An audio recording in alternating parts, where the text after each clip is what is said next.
Qu'en veulent donc maintenant à la Russie et à la Chine dans leur relation avec l'Afrique? Mais vous en voulez à la Chine et à la Russie. La Chine et la Russie sont invités chez nous. Vous êtes des bandits entrés par effraction, vous êtes des braqueurs. C'est pour ça que je dis toujours aux gens, nous n'avons aucune relation avec la Grande-Bretagne, nous n'avons aucune relation avec la France, à moins que l'agression soit considérée comme une relation. Mais j'aimerais qu'on aille raconter ça à toutes les femmes qui sont violées, si l'agression est une relation. Si les femmes qui sont violées viennent me dire que l'agression est une relation, ben, je ne vais plus parler. Je vais considérer que, ah ouais, il y a quelque chose que je ne comprenais pas, je viens d'apprendre une nouvelle chose. Mais l'agression, jusqu'à date, n'est pas une relation. Donc nous n'avons aucune relation avec ces gens-là. Et je n'ai jamais compris leurs histoires de un nouveau pacte, une nouvelle... Mais on n'a aucune relation avec des gens qui nous agressent. Si vous prenez un pays comme le Cameroun, vous prenez un village comme Yonga-Dima qui a disparu de la surface de la planète, 8000 morts en un jour, ça s'appelle être en relation avec quelqu'un? Mais attendez, je ne sais pas comment on arrive à formuler ce truc-là dans la tête de la plupart des gens. Comment nos diplomates arrivent à formuler ce truc? Comment nos dirigeants arrivent à vivre avec ça? Des gens qui ont massacré un petit village comme Ekité. 500 morts en 15 minutes. Est-ce que c'est une relation? C'est pas une relation avec ces gens-là. On n'en a pas. Les gens viennent de vous libérer parce que la Russie arrive en Allemagne. Oui. Mais c'est la colonne partie de Douala le 27 août 42 avec Leclerc, qui était encore colonel Leclerc, qui va libérer Paris en 44. Et les Français, d'abord quand faut faire la marche triomphale dans Paris, déshabillent les soldats camerounais et africains et habillent les clochards, les SDF français. La France n'a pas été capable de mobiliser 60 000 hommes. Ils ont mobilisé un peu plus de 50 000 hommes pour la Deuxième Guerre mondiale. L'Afrique, à elle, tout ça a mobilisé près de 200 000 hommes et c'est eux qui ont libéré la France. C'était les chars à canon. Mais c'était la chair à canon. Ils ont libéré ces gens-là. Sauf, et c'est pour ça que De Gaulle n'a pas été créé maréchal, c'est Leclerc qui est devenu maréchal de France, parce que c'est lui qui a libéré Paris. Mais il a libéré Paris, les Africains partis de Douala, dont le contingent a grossi progressivement.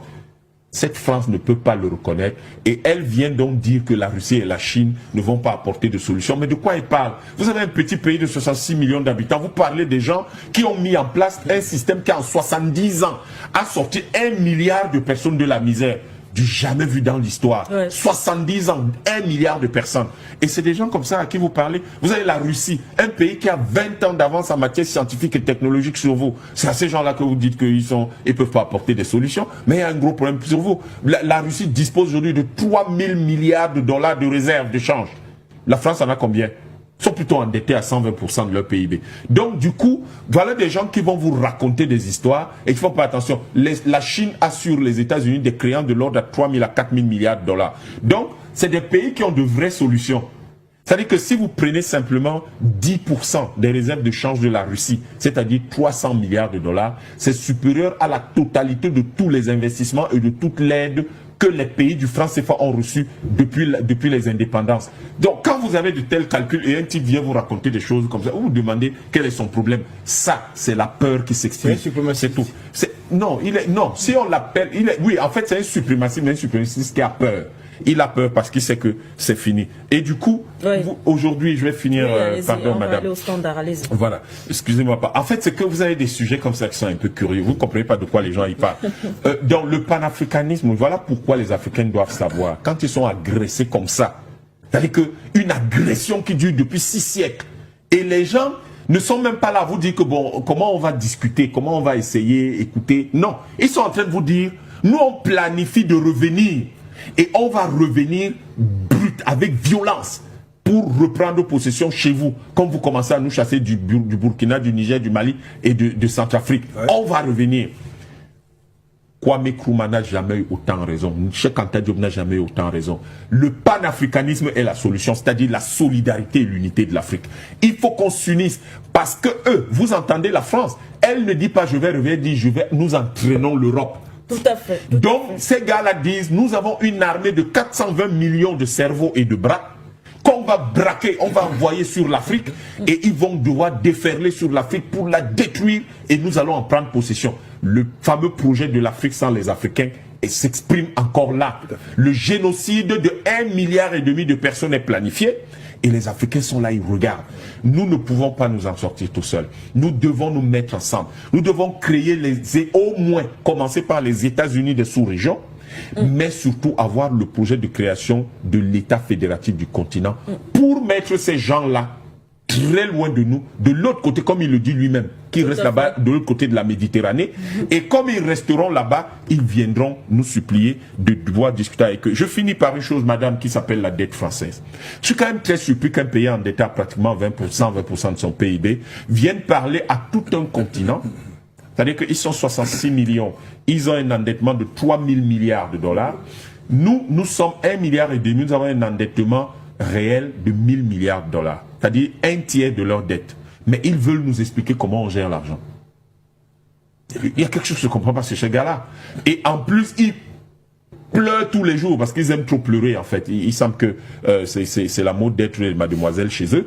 Ils se plaignent tous les jours. Ah ouais, mais la dette va écraser l'Afrique. Qui vous a dit que la dette nous écrase? Le fond du problème derrière cette histoire de dette, c'est quoi?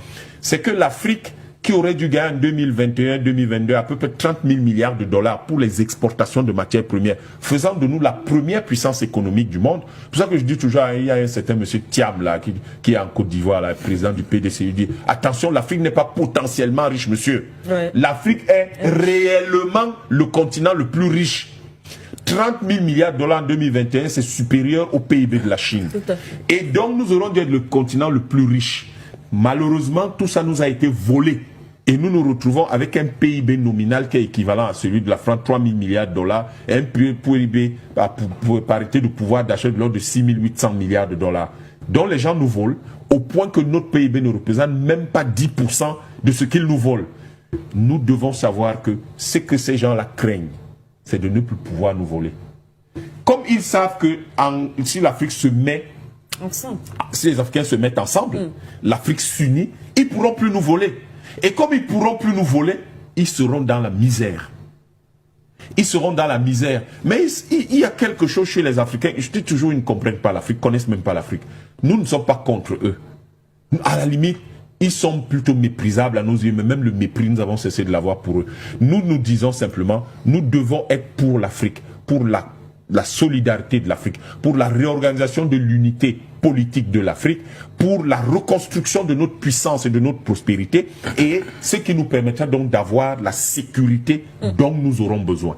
Et de cette façon-là, s'ils veulent, ils viendront nous demander de les aider. S'ils ne veulent pas, ils n'auront qu'à rester dans le froid là-bas, et ce sera leur problème.